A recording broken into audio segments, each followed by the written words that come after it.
Hey everybody, welcome to today's event, the State of the Elections, with our guests from the University of Virginia Center for Politics, Kyle Kondik.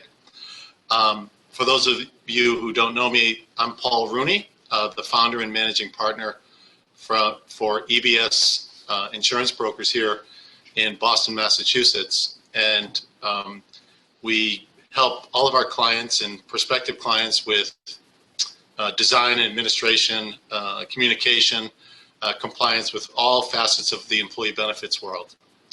Normally around this time of year, we're hosting an event at Gillette Stadium, but under the current restrictions, we certainly couldn't do that. So we thought that because the election that will happen in 19 days will have an incredible impact on healthcare, the future workforces, and on protection for employees, we thought that we'd get together by way of a webinar and talk about what's going to happen after the election on November 3rd. This event is being recorded, and a copy will be emailed to everybody afterwards. We encourage folks to ask questions in the chat function, and we'll do our best to answer as many questions as we can during the question and answer portion of the event at the end. We're excited to be joined by our guest speaker, Kyle Kondik. He's the managing editor of Sabato's Crystal Ball, which is the University of Virginia's Center for Politics nonpartisan newsletter on American campaigns and elections. He's frequently cited expert on American politics, and he's appeared on CNN, Fox News, MSNBC, PBS NewsHour, and Comedy Central's The Daily Show. And he also serves as the center's communications director. He's based in Washington, D.C., and we're really happy to have Kyle. So without further ado, I'm going to turn it over to you. Thanks a lot, Paul, and thanks for having me today. Obviously we're closing in on the election, although, functionally the election has already started. As of last count, we've already had 17 million ballots cast across the country. There were 137 million ballots cast for president last time, and so we're well over 10% of the 2016 total. Although there's a strong feeling out there that the total turnout is going to be higher in 2020 than it was in 2016. Some of the indicators for this are that if you ask voters in polls how excited or how enthusiastic are they about voting, do they plan to vote, the poll numbers are very high in that regard. Also, we just had a midterm in 2018 that set basically a modern record for turnout. Turnout was about 50% of those eligible to vote. Usually in a midterm, it's usually only about 40% or maybe even less than that. So 50% was the highest turnout of eligible voters since women got the right to vote 100 years ago. So we're in a kind of a high turnout era. The highest turnout we've ever seen in a presidential election in that same kind of last century time frame since women's suffrage was 64% in the 1960 presidential election, one of the most famous elections of all time, John F. Kennedy versus Richard Nixon. Usually more recently our turnout is more like 60% or so, but it might get up to about 65% or something, which would be pretty striking. And so again, there are a lot of options obviously for voters to vote early and by mail now. And so that percentage of people who vote before election day has been going up, but of course a lot of states have expanded these options in light of the pandemic, and it looks like voters are taking advantage of those options. But it also seems like there's become sort of a partisan split in how people are going to vote. In that, it seems like Democrats are likelier to want to vote earlier, vote by mail. Republicans are maybe likelier to vote on election day. So I'll get into sort of how to follow the returns on election night in a little bit, but that's just something to keep in mind. Obviously this year has been a challenging one for a lot of Americans. The pandemic is one of those rare things in American life that I think really touches essentially every person in the country in some way. I mean, I think we've all had our lives impacted, in at least in small ways and in many cases in large ways, which is more than you could say for other big developments that happen in politics. Like, for instance, the big story at the start of the year was the impeachment of the president, which was an important story, and there was an important controversy at the heart of that, whatever one might think about it. but it wasn't the sort of thing that necessarily affects people's daily lives the way that coronavirus has. And it has been striking in the sense that the state of the country has gone from, I think, people feeling generally pretty good about the state of the country prior to the pandemic to feeling not so good about it after the pandemic hit, for obvious reasons, that we went from a time of relative peace and prosperity to a time where certainly there's been a lot of economic disruption, a lot of disruption to people's daily lives. Although disruption in the economy, some sectors are hit extremely hard, others don't seem to be all that much affected at all. But in terms of the actual numbers and the sort of the race for the presidency and views of the president, it's been striking to me how little has really changed since the onset of the pandemic. And so let me just give you a few numbers here. So this compares the numbers as of this morning compared to March 1st. So March 1st was right after Joe Biden won the South Carolina primary. It was a couple days before Super Tuesday, when he did a lot better than expected. And it kind of solidified his standing as the presumptive Democratic nominee within that time frame, the sort of first half of March. March 1st was also a time when I think we were all sort of aware of coronavirus, and but it wasn't really affecting our daily lives the way that it would by mid-March, for instance. Just personally, I feel like around maybe March 11th, March 12th, that's when like I started, not really going anywhere. And I think that might have been the case for a lot of other people too. So March 1st to me is sort of pre-pandemic, even though we could sort of see it on the horizon.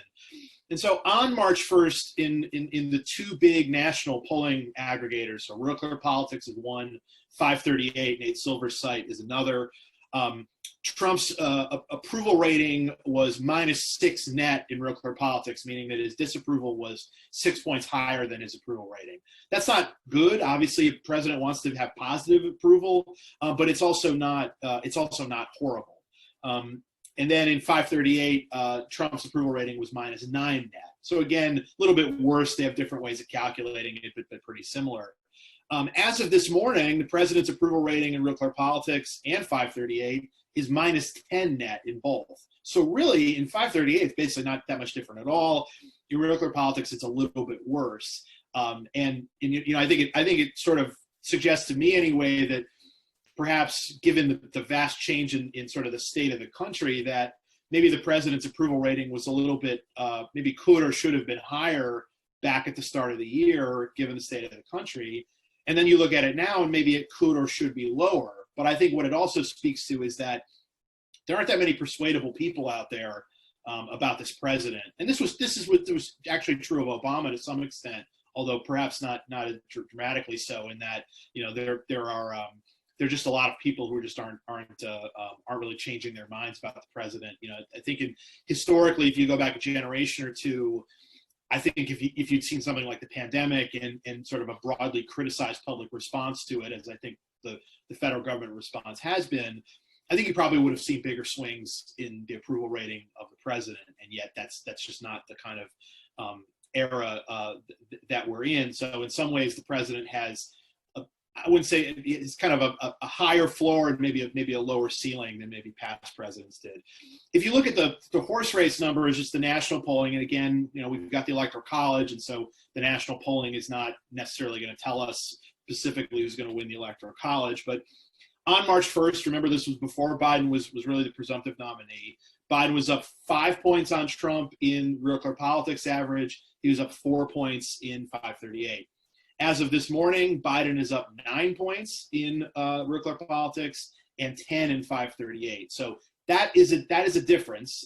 Although what's been interesting is that prior to the first debate, or really the day of the first debate, so only a couple weeks ago, Biden's leads were smaller nationally. He was only up about 6 or 7 points. And it does seem like Biden's numbers have gotten better, particularly nationally, since the first debate.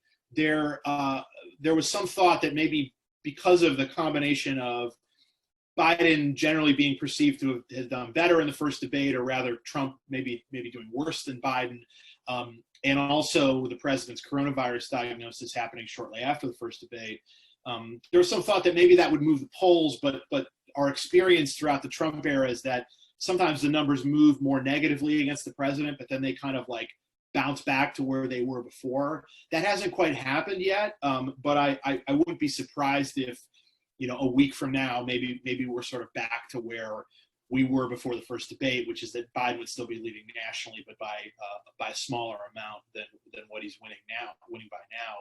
Just to put Biden's national lead in some perspective, we're really in an era of pretty competitive presidential elections. The last time anyone won the national popular vote by double digits was Ronald Reagan in 1984, when he won a 49-state landslide over Walter Mondale.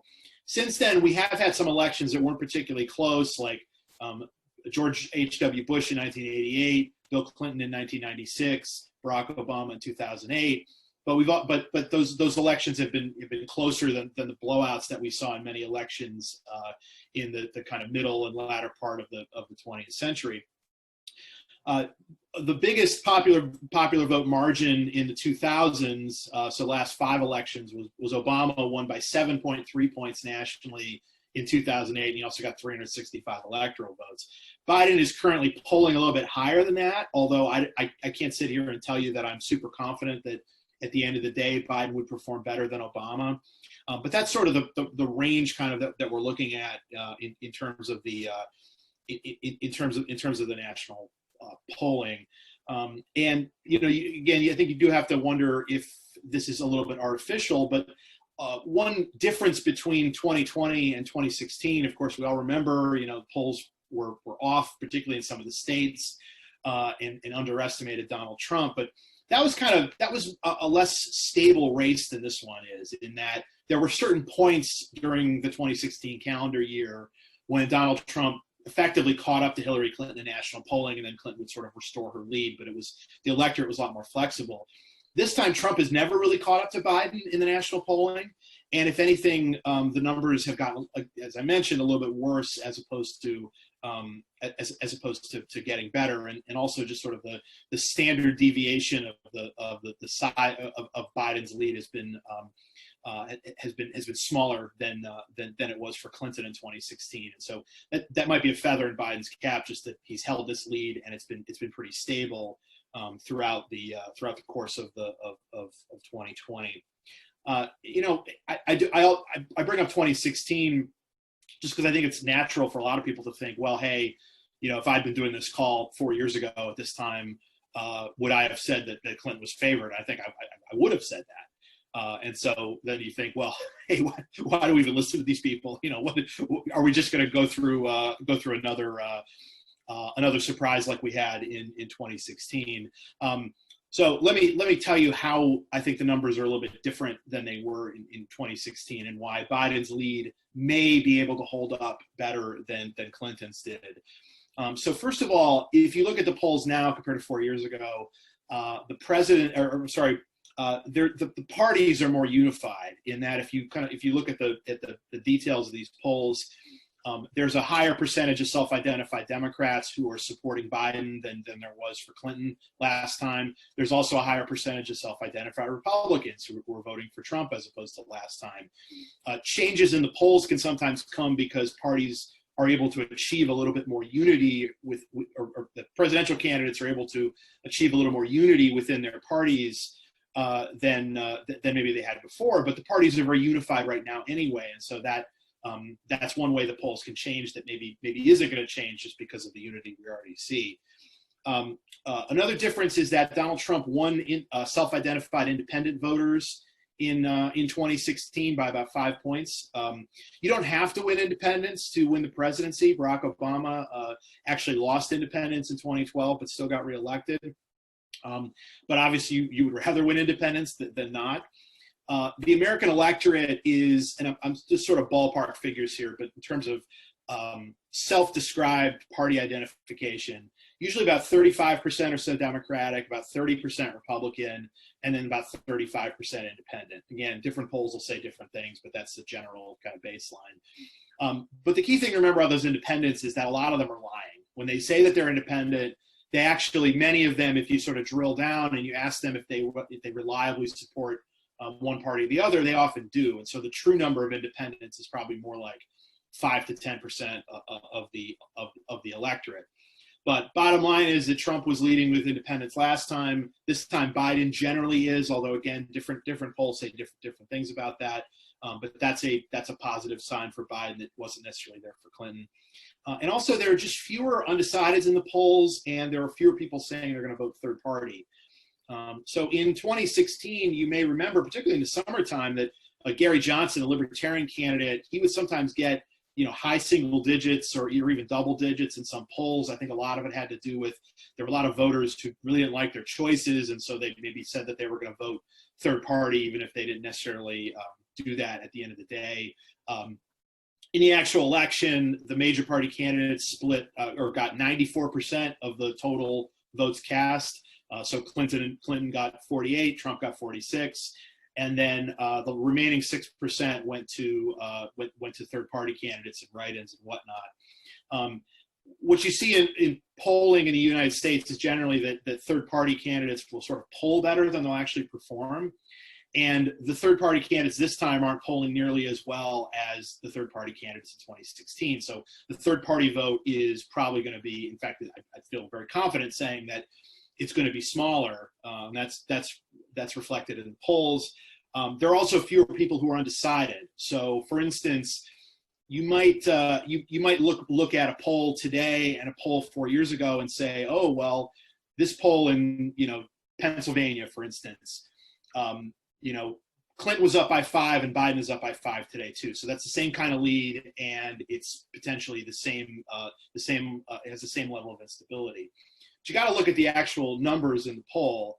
And the polls in 2016 often were more like Clinton might have been up by 5, but it was 45 for Clinton, 40 for Trump, and 15 third party and undecided.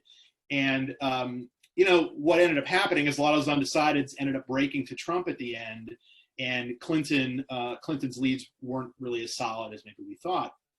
You look at some of the polls now, and often it's more like Biden 50, Trump 45, 5% undecided third party, meaning that there are fewer people in the poll who are undecided or sort of hiding in the third party column. And so that might make the polls a little more reliable just because there are fewer people who are undecided or might fall out of the third party column. So, you could say both of those hypothetical polls would be a 5-point lead for the Democrat, but you'd rather be up 50 to 45 than 45 to 40 in a poll. In terms of the demographic differences between this year and 4 years ago, the first thing to realize here is that the non-white voting bloc, so black voters, Latino voters, Asian American voters, et cetera, that whole group is probably about 25 to 30% of the electorate, give or take, and of course it's different in different states. But that group is probably going to break roughly 75-25 Democratic, give or take. A little bit better than that for Obama, but that was 75-25 was basically about what it was for Clinton in 2016. Biden isn't really doing better with that group than Clinton did. And in fact, there is some evidence that among certain groups within the sort of larger group of voters of color, that Biden isn't doing quite as well, for instance, with Latino voters, particularly in electorally important places like South Florida, where there are a lot of people of Cuban ancestry who that's traditionally been kind of a more Republican voting bloc. So the reason that Biden is polling better than Hillary Clinton performed is not because he's doing better with people of color. The reason is he's doing better with white voters who still comprise the significant majority of the electorate, and particularly in the electorally competitive states of the industrial North. So like Pennsylvania, Ohio, Michigan, Minnesota, Wisconsin, Iowa, those states are all whiter than the national average. And what's happening is that we've seen this real change amongst white voters, in that white voters with a 4-year college degree used to be, a long time ago, a pretty reliably Republican group, now kind of more of a swing demographic, or even one that is trending more toward the Democrats. Biden is probably going to do better amongst white college graduates than any Democrat has ever done before. So it sort of, we'll have to wait and see what the actual numbers end up being, but he's going to win that group by a fair amount, I think. On the flip side, white voters who don't have a 4-year college degree, long time ago used to be kind of the bedrock of the Democratic Party. That's a group that's become very Republican over time. That was true before Trump, and it's become especially true now. What you're seeing with Biden is that he's still going to lose white voters who don't have a four-year degree by a lot. It's just that instead of losing that group by 30 or 35 points like Clinton did, maybe he loses the group by 25 or something like that. And so there's this broad improvement that Biden is showing both with white voters, both with a four-year degree and white voters who don't have a four-year degree. And that's part of the reason why Biden seems to be polling so much better in the industrial North. Again, as I mentioned, those states are all whiter than the national average. The question, though, that we have to ask ourselves is, are these numbers real? Because there's some belief that part of the problem with the polls in 2016 is that they weren't picking up some of the Trump vote, particularly amongst particularly amongst like older white men who maybe don't have a four-year college degree. That's a demographic group that is extremely Republican, and maybe the polls just aren't reaching these folks. One of the things that pollsters have tried to do to sort of correct for some of the 2016 problems was to weight the white vote by education, because we know that voters with a college degree are just likelier to respond to polls than voters who don't have a four-year degree. And so if your poll is getting a significantly larger percentage of college graduates than what the actual electorate's going to look like, you have to sort of weight your numbers to really reflect that. And some polls, particularly at the state level, weren't doing that in 2016, and the pollsters are doing a better job of that, I think, writ large in 2020. But again, I do kind of worry that even though we see this trend in nonpartisan surveys, we see it in polls from Democratic groups, we see them for polls from Republican groups, that Biden is just doing better with white voters flat out than Clinton performed. If we're surprised on election night, my guess is that there was probably some sort of problem with the polling. It wasn't picking up some sort of pro-Trump vote amongst white voters. So that's just something to keep in mind. I can't sit here and tell you that I have definitive evidence that would happen. And in fact, it's possible that Biden is actually being underestimated, because you don't know from year to year which side will be underestimated in the polls. I mean, Obama was underestimated in 2012 in many of the key states. So, but it's just something that I sort of have in the back of my mind that I think is sort of important to share with people, that even though we feel like we've got a good handle on what the numbers say, it's possible that there continue to be problems with the polls here. In terms of the remaining events of the campaign calendar, there's certain kind of big kind of tentpole events on the road to Election Day, the selection of the running mates, the two-party conventions, and then the debates kind of stand out as important. And so we had the VP selection and the conventions that done virtually. It didn't seem like those events really changed the race all that much. I think that Trump may have gotten a little bit of a bounce out of his convention that eventually faded. We had the first debate. It kind of seems like Biden got more out of that debate than Trump did, that the numbers look better for him now than they did a couple weeks ago. And we were supposed to have the second debate tonight. It's not happening. Instead, we're going to have these dueling town halls tonight. Biden's going to do one, and Trump's going to do one at the same time. That's not going to have the sort of viewership that you would have for an actual presidential debate. And then you've got the final debate next Thursday. And, look, I think the president, needs to figure out a way to try to use the final debate as a way to try to win more folks over to his side. Because I mentioned, it's possible that the polls are underestimating Trump again. We also know, I think, probably that the president retains an advantage in the Electoral College, meaning that you would probably expect the most decisive Electoral College states to vote a little bit more Republican than the national popular vote is, just like in 2016, and that Clinton won the popular vote by 2. But the decisive states of the Electoral College, Pennsylvania, Michigan, and Wisconsin, all voted for Trump by a little less than a point. So the president had a little bit of advantage in Electoral College. That also shows up in the polling now. But I think that if Trump is going to win the polls probably will pick up on it to some degree. Trump might not be leading, but I think the numbers will get closer than they are now. So I think it's important that if you follow this stuff, keep following it every day. And I'm obviously going to be doing the same thing too, and see if there is any kind of late movement toward the president as we move along here. Of course, late movement may also be a little bit less important though, because again, people are already voting. We're going to have, the numbers of early and mail-in votes counted are going to be going up by the millions, basically on a day-to-day basis here. So that's another factor to keep in mind. At this point, I'm going to share my screen, and I want to show you all what our current ratings are of all these races. And so what we do is we issue ratings in the races, and so dark red is safe Republican. These are our electoral college ratings. Dark red is safe Republican. Dark blue is safe Democratic. The yellow states are the ones that we categorize as toss-ups. And so we have Biden right now at 290 electoral votes. Obviously, you need 270 to win the election.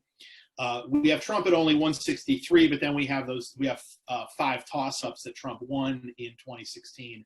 Iowa, Ohio, North Carolina, Georgia, and Florida. One little note is that all the states but 2 are winner-take-all in the Electoral College, but Nebraska and Maine award their electoral votes by congressional district, and sometimes the states will sort of split their votes. So in 2016, Trump won Maine's 2nd congressional district, even though Clinton won the state overall. And in 2008, Barack Obama won the Omaha-based 2nd congressional district, and it actually seems like Biden might actually be able to carry that district here in 2020. But the crucial states, I think that the campaigns really have focused on the most. Sort of the sort of 6 core battleground states. 3 are in the industrial north, 3 are in the Sun Belt. Pennsylvania, Michigan, and Wisconsin. Again, those are the states that Trump won by less than a point. That if if they'd voted for Clinton, Clinton would have been president. And then you've got Florida, North Carolina, and Arizona in Sun Belt.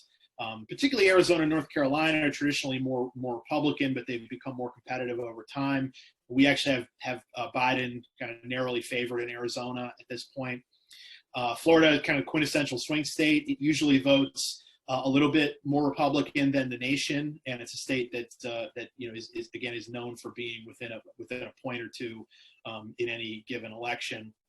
One thing we have to be leery of on election night, and as you're following along, is that the initial results we get, and this is true in any year, but especially might be true this year, the initial results that we get may very well not be really reflective of what the final results are going to be, because there are going to be differences in how in party based on how people vote and how the states count the votes. And so let me give you an example here. So Pennsylvania, Michigan, and Wisconsin, they're not states that in the past have had robust and easy mail-in voting. A lot of states, some states, particularly out west, conduct their elections basically all by mail. But those are states where the vast majority of the votes are used to be cast on election day. Well, even before the pandemic, Pennsylvania and Michigan made it easier to vote by mail or to vote early. And what we've seen is that Democrats are much likelier to want to actually use these options than Republicans are. I think part of this has to do with the president's rhetoric on mail-in voting, in which he's been very critical of it in some ways. And I think that's actually led to changes in behaviors and sort of made Democrats likelier to want to vote by mail and Republicans likelier to want to vote in person. So in the June primary in Pennsylvania, we had this interesting dynamic in which the votes that were counted on election night were election day votes. And so it looked like more registered Republicans had voted than registered Democrats in that primary. And there were some people jumping to conclusions saying, oh, well, this is a great sign for Republicans in Pennsylvania because, Republicans are voting in more force and et cetera. But then a couple weeks later, once all the mail ballots were counted, it turned out that many more registered Democrats had voted than registered Republicans. But you could see where I'm going here in that if we see that pattern in this election, you're going to be looking at Pennsylvania on election night. And even if Trump ultimately doesn't win it, he's probably going to be leading on election night if the same pattern unfolds. And it's going to be important, I think, for the media and for the campaigns to sort of be responsible about how they describe what's going on in these states. But unfortunately, I don't know if we can count on those things happening. In terms of, we are going to know a lot on election night. I think that there's been this thought that, we're not going to have any idea who wins on election night. I don't necessarily think that's true. Although if the election is close enough, we may not have a good sense of the winner. But the state to really watch, I think, is Florida, for a number of different reasons. First of all, Florida is the biggest kind of quintessential swing state. If either side wins it, they're decently positioned to win the election, particularly Biden. There are more paths for Biden to win, I think, without Florida than there are for Trump. Florida is also often very close, and so even if it voted 2 to 3 points for either Biden or Trump, that might be reflective of sort of a broader national shift that might sort of suggest victory for one or the other candidates.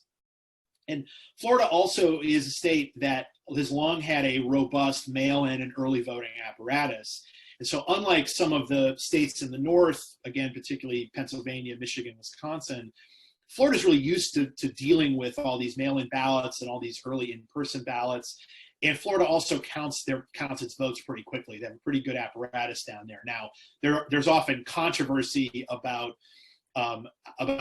voting in Florida, but I think part of that just has to do with there's so much scrutiny because the state is so close. So I think that they do a decent job of counting the votes. And so by 10 or 11 on election night in the East, we probably have a pretty decent idea of who's going to win Florida.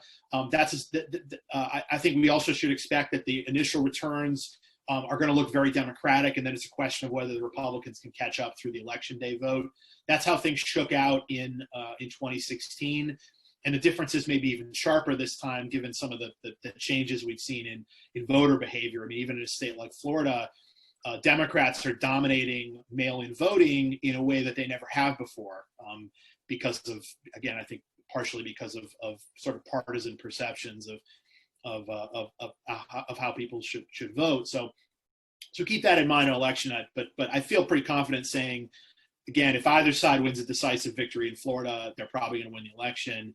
And I'd say that's particularly true for Biden. And even if he wins it by 2 or 3, that would be indicative of victories in some of these other states, I think, enough to get over 270 electoral votes. So there's that old clip, I think, from 2000 where Tim Russert held up that whiteboard, and I think he said, Florida, Florida, Florida. That's what we're that's really what we're focused on election night, I think. But again, we'll have a lot of results from a lot of other places too. So let me talk about the Senate and the House really quick, and then I'm happy to take any questions that you might have.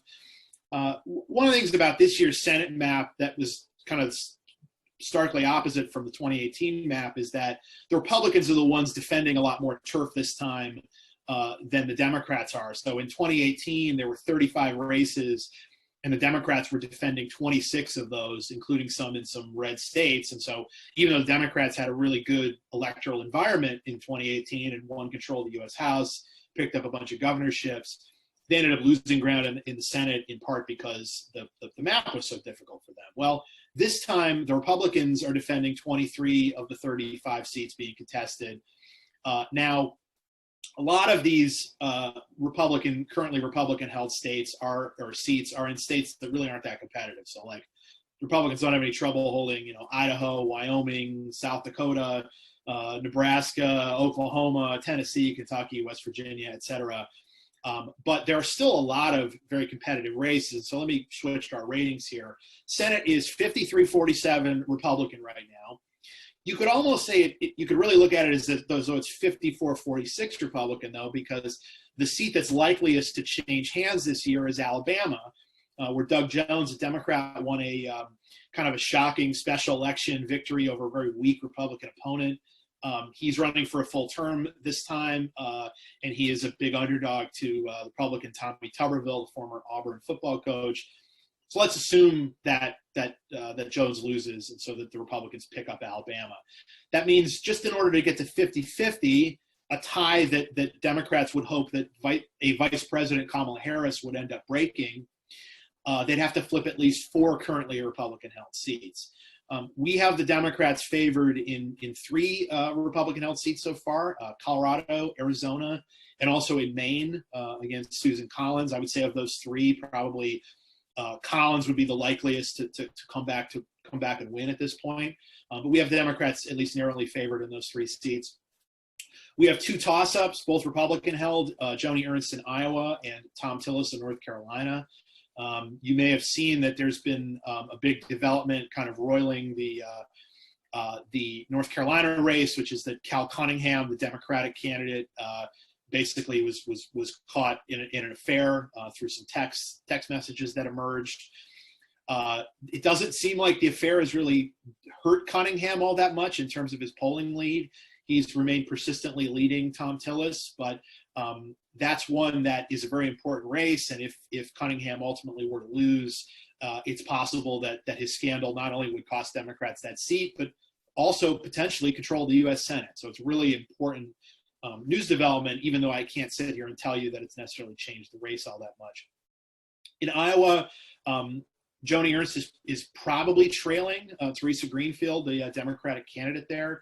Ernst won a really impressive victory in 2014, but she's been lagging this time. And Iowa State that voted for the president by about 9 points. But remember what I was talking about how Biden is doing better with white voters. Well, Iowa is one of the whitest states there is, and so that broad improvement with white voters, I think, is really felt in Iowa, and the state is very competitive for the president now too. So the president's big margin there is probably going to be at least significantly smaller this time. Then you've got a bunch of states in the in kind of sort of that lighter red color that we're categorizing as lean Republican. So Alaska, Montana, Kansas, 2 races in Georgia, and also Lindsey Graham in South Carolina. Those are all places where we still favor the Republicans to win. But you could see how if the sort of bottom falls out for the Republicans down the stretch here, it may be the Democrats not only win the majority, but if they win some of those lean Republican states, they could maybe get to like 54, 55 Senate seats. And that's really important for future governance in that, the Democrats have a lot of like really big picture legislative goals that they want to accomplish. It's a lot easier to do those things if you don't have to rely, if you can afford a few defections from your own caucus. So, the difference between 50 or 51 votes in the Senate versus 53, 54, 55 is very significant. So that's something to watch. And I think but I do think the Republicans still could end up holding the Senate. But there's still, I think, a kind of a wide range of outcomes. One other race that I think is worth mentioning is Michigan. Democrat Gary Peters is running for re-election there. I think he's still favored, but he's doing worse than Biden in Michigan. And so there's a world in which maybe Biden narrowly carries the state, but John James, the Republican challenger to Gary Peters, might be able to pull off a victory. So, and obviously that's important for the Senate math because Democrats, I think, are assuming they're going to lose Alabama, but if they lose Michigan too, that's one seat that they'd have to make up for elsewhere. So again, overall battle for the Senate. I think you'd rather be the Democrats than Republicans, but it's still pretty competitive, and there are a lot of pretty close races. Race for the House, I don't have that much to say about it. The Democrats are favored to hold the House, even if Trump comes back. The Democrats have a lot of pretty skilled, well-funded incumbents in some of the most competitive races. Republicans have not really produced, they've got good recruits in a lot of places, but some of their, they sort of struck out on recruiting in some of these key races. And so there's a real candidate quality disparity that favors the Democrats. As of right now, I think the Democrats are actually likelier to add to their majority as opposed to the Republicans making up seats. But again, I feel pretty strongly the Democrats will hold the House, and again, probably net seats. Bottom line here, in terms of like governing scenarios for 2021, probably the likeliest at this point would be the Democrats winning unified control of Washington. Although again, even if they do that, the size of the Senate majority would matter a lot, and the size of the Senate majority might be essentially razor thin. Second likeliest would be that Biden wins the presidency, but Republicans hold the Senate, the Democratic House. It's a recipe for a lot more gridlock, I think. Third likeliest would be the same scenario we have now. Trump wins a second term, Republicans win the Senate, Democrats hold the House, and again, that's another real recipe for gridlock. So if you want to follow the races down the stretch with us, our website is centerforpolitics.org/crystal ball. We have a free newsletter that comes out multiple times a week. You can just sign up at that site, and we'll be doing our picks for all the races. We also have had a webinar series at 2 p.m.